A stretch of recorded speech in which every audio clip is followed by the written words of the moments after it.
Students हम बात करेंगे एम्फोटेरिक कंपाउंड्स की कि एम्फोटेरिक कंपाउंड्स क्या होते हैं। हम देखते हैं कि एम्फोटेरिक का वर्ड जो है वो एक ग्रीक वर्ड से आया है। हमारे पास ग्रीक वर्ड है, ग्रीक वर्ड जो कि है एम्फोटेरियोई। ठीक है, ये ग्रीक वर्ड है हमारे पास एम्फोटेरी और ओ आई। ठीक है, एम्फोटेरियोई ये ग्रीक वर्ड है। हम इसको सही करके लिख लेते हैं कि ओ है और फिर आई है हमारे पास। ठीक है, और इसका मीनिंग हमारे पास होता है बोथ, यानी दोनों। ठीक है, बोथ इसका मीनिंग होता है।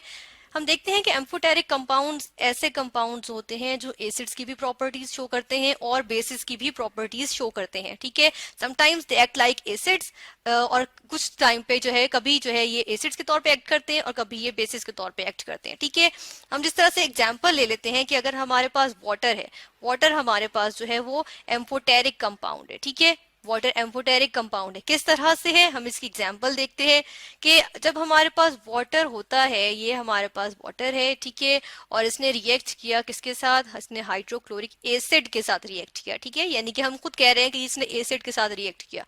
आयनाइजेशन हो गई वाटर में किसकी, हाइड्रोक्लोरिक एसिड की। हमारे पास क्या चीज बन जाती है, हमारे पास बन जाता है हाइड्रोनियम आयन। और क्या चीज बन रही है, क्लोराइड आयन। ठीक है, हम अगर देखें इसको लॉरी ब्रॉन्स्टेड कंसेप्ट के अकॉर्डिंग, तो हम देख रहे हैं कि हाइड्रोक्लोरिक एसिड ने जो है अपना प्रोटॉन जो है वो वाटर को दे दिया है। तो हम डिक्लेयर कर सकते हैं कि ये प्रोटॉन डोनर है, तो ये एसिड है, यानी कि हाइड्रोक्लोरिक एसिड एसिड है। ठीक है, क्योंकि ये प्रोटॉन डोनेट कर रहा है और वाटर प्रोटॉन ले रहा है, तो हम क्या कह सकते हैं कि ये बेस है। ठीक है, इसके अलावा हम ये देख रहे हैं कि हाइड्रोनियम आयन जो हमारे पास बना है वो किस तरह से बना है कि जब बेस ने एक प्रोटॉन एक्सेप्ट कर लिया है तब हमारे पास हाइड्रोनियम आयन बना है। तो हम कहते हैं कि हाइड्रोनियम आयन हमारे पास क्या है, हाइड्रोनियम आयन कॉन्जुगेट एसिड है हमारे पास। ठीक है, हम कॉन्जुगेट के लिए CONJ लिख रहे हैं सिर्फ, यानी एब्रीविएशन लिख रहे हैं। कॉन्जुगेट एसिड है किसका, वाटर का। ठीक है, या बेस का। ठीक है, और हम क्लोराइड आयन की बात करें तो हम कहते हैं कि ये जो है वो प्रोटॉन लूज, जब एसिड ने प्रोटॉन लूज किया तब हमारे पास बना है। तो इसको हम कह देते हैं कि ये क्या चीज है, ये है हमारे पास कॉन्जुगेट बेस। किस चीज का, ये है HCl का। ठीक है, तो ये हमारे पास आ गया कि वाटर ने जो है वो आयनाइज, वाटर में जो है वो HCl ने आयनाइजेशन शो की और हमारे पास जो है वो कॉन्जुगेट एसिड और कॉन्जुगेट बेस बन गए। ठीक है, और हमने देखा कि वाटर यहाँ पे किस तौर पे किस तरह से एक्ट कर रहा है, ये एक बेस के तौर पे एक्ट कर रहा है। ठीक है, दूसरी जानिब हम देखते हैं कि वाटर का रिएक्शन हुआ किसके साथ। अब इसका रिएक्शन करवा लेते हैं हम करवाएंगे इसका रिएक्शन अमोनिया के साथ। ठीक है, हम वाटर के नीचे वाटर ही लिखते हैं और हम साथ में लिख देते हैं कि अमोनिया के साथ इसका रिएक्शन हुआ। ठीक है, अब रिएक्शन हुआ और हमारे पास यहाँ पे क्या चीज बन जाएगी, यहाँ पे हम देखते हैं कि हमारे पास बना अमोनियम आयन। ठीक है, अमोनियम आयन बन गया, यानी कि यहाँ से एक जो हाइड्रोजन था वो अमोनिया ने ले लिया। ठीक है, अमोनिया ने एक्सेप्ट कर लिया। और क्या चीज हमारे पास बन रही है, हमारे पास बन गया हाइड्रोक्सिल आयन। ठीक है, OH नेगेटिव आयन बन गया। अब हम देख रहे हैं कि यहाँ पर क्या हुआ है कि वाटर ने अपना प्रोटॉन जो है वो अमोनिया को दे दिया है। ठीक है, पूरा अपना एक प्रोटॉन दे दिया अमोनिया को, और अमोनिया क्या बन गया, अमोनियम आयन बन गया। ठीक है, तो हम देखते हैं कि वाटर यहाँ पे प्रोटॉन डोनर है, तो लुइस नहीं, Lowry Bronsted acid and base concept के मुताबिक ये क्या है, ये एसिड है। ठीक है, और हम कहते हैं कि जो अमोनिया है वो हमारे पास बेस आ गई क्योंकि इसने वो प्रोटॉन एक्सेप्ट कर लिए। ठीक है, अब हम देख रहे हैं कि हमारे पास क्या बन गया, अमोनियम आयन। और अमोनियम आयन जो है वो किस तरह से बना है कि जब बेस ने प्रोटॉन ले लिया है तो हमारे पास बन गया कॉन्जुगेट एसिड। ठीक है, यहाँ पर भी CONJ कॉन्जुगेट के लिए और एसिड, और किस चीज का है ये, ऑफ वाटर। ठीक है, हम कहते हैं कि ये किस चीज का है, सॉरी यहाँ पे वाटर का नहीं है, ये अमोनिया का है। ठीक है, हम देख रहे हैं कि ये अमोनिया का जो है वो कॉन्जुगेट एसिड है। और अगर हाइड्रोक्सिल आयन की बात करें हम, तो ये किससे आए हैं, ये हमारे पास वाटर से आए हैं। जब वाटर ने अपना हाइड्रोजन या प्रोटॉन की सूरत में लूज कर दिया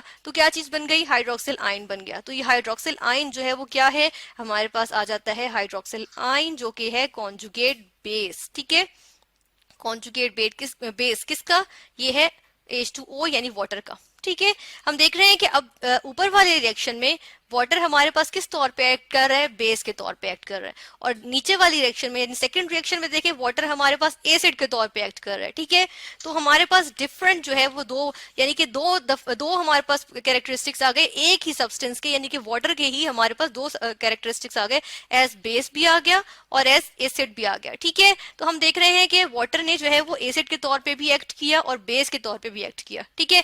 और इसी को अगर हम एक और रिएक्शन देख लें, यहाँ पे हम देखते हैं कि अगर हमारे पास सिंपल वाटर हो, ठीक है, ये हम ले लेते हैं कि वाटर है। अब वाटर की आयनाइजेशन होगी तो किस तरह से होगी, सेल्फ आयनाइजेशन, यानी कि अपनी ही इसकी आयनाइजेशन हो रही है, ठीक है। ये आ गई, इसकी आयनाइजेशन हो रही है। क्या प्रोड्यूस हो जाएगा हमारे पास जो है वो हाइड्रोनियम आयन बन जाएगा, ठीक है। हाइड्रोनियम आयन, और क्या चीज बन जाएगी, हमारे पास बन जाएगा हाइड्रोक्सिल आयन, ठीक है। इसका मतलब ये हुआ कि इनमें से एक वाटर ने जो है वो अपना हाइड्रोजन दूसरे वाटर को दे दिया है, ठीक है। उसके उसके बाद क्या बना, उसका वो जिसने प्रोटॉन अपना लूज किया है, हाइड्रोजन देके प्रोटॉन की सूरत में लूज कर दिया अपना हाइड्रोजन, तो वो जो है वो OH नेगेटिव आयन बना रहे, ठीक है। और जो जिसने गेन किया है वो क्या बना रहा है, वो हाइड्रोनियम आयन बना रहा है, ठीक है। जिस तरह से यहाँ पे हम देखते हैं कि अगर हम सपोज कर लेते हैं इस वाटर के मॉलिक्यूल ने अपना जो है वो हाइड्रोजन प्रोटॉन की सूरत में इसको लूज किया है, ठीक है। तो हम कहेंगे कि ये जो है वो हमारे पास क्या है, एसिड आ गया। और ये वाला वाटर पे का मॉलिक्यूल क्या होगा, फिर ये बेस होगा, क्योंकि इसने प्रोटॉन एक्सेप्ट किया है। अब हम क्या देख रहे हैं कि ये जो है, यानी कि ये हमारे पास हाइड्रोनियम आयन बना है, ये क्या हुआ है, ये जब बेस ने अपना जो है वो प्रोटॉन, इसने एसिड ने अपना प्रोटॉन लूज कर दिया बेस को, तो बेस जो है वो क्या बन गई है, वो कॉन्जुगेट एसिड बन गया है, ठीक है। ये आ गया कॉन्जुगेट एसिड, हम लिख देते हैं यहाँ पे कि कॉन्जुगेट एसिड। और कॉन्जुगेट एसिड या कॉन्जुगेट जो हमारे पास आते हैं, जिस तरह कॉन्जुगेट एसिड होता है, जब हम रिवर्सिबल रिएक्शन शो करते हैं तो उसमें जो कॉन्जुगेट एसिड होता है, हम बैकवर्ड रिएक्शन जब जाएंगे तो क्या होगा कि ये कॉन्जुगेट एसिड, इसको कॉन्जुगेट एसिड ही क्यों कहा, क्योंकि ये जो है ये प्रोटॉन लूज कर देगा, जब बैकवर्ड रिएक्शन जाएगा तो ये अपना प्रोटॉन लूज करेगा और वापस वाटर बना लेगा, ठीक है, इसलिए इसको कॉन्जुगेट एसिड कहते हैं। और हाइड्रोक्सिल आयन जो है वो किस तरह से बना है कि एसिड ने प्रोटॉन लूज करके क्या बना लिया, हाइड्रोक्सिल आयन। तो ये हमारे पास क्या आएगा, ये कहलाएगा कॉन्जुगेट बेस, ठीक है। इसको हम कहेंगे कॉन्जुगेट बेस। बेस ही क्यों कहा इसको कॉन्जुगेट बेस, तो बेस का वर्ड इसलिए इसके साथ आया कि अगर रिवर्सिबल रिएक्शन होगा, यानी कि रिएक्शन बैकवर्ड जाएगा, तो ये जो है वो प्रोटॉन एक्सेप्टर का होगा, उस वक्त ये प्रोटॉन एक्सेप्टर के तौर पे एक्ट करेगा, इसलिए हम इसको कहेंगे कॉन्जुगेट बेस, ठीक है। तो हमने देखा कि वाटर जो है वो हमारे पास रिएक्ट कर रहा है, वो या फिर हम कहते हैं कि वाटर एक्ट कर रहा है किस तौर पे, बेस के तौर पे भी और एसिड के तौर पे भी, ठीक है। और हमने देखा कि वाटर की जब सेल्फ आयनाइजेशन हो रही है तो उसमें भी ये जो है वो एसिड के तौर पे भी एक्ट कर रहा है और बेस के तौर पे भी एक्ट कर रहा है। तो ये हमारे पास कहलाएगा एम्फोटेरिक कंपाउंड, ठीक है। इसको इस तरह के कंपाउंड्स को हम कहते हैं एम्फोटेरिक कंपाउंड्स, जो एसिड के तौर पे भी एक्ट करते हैं और बेस के तौर पे भी एक्ट करते हैं।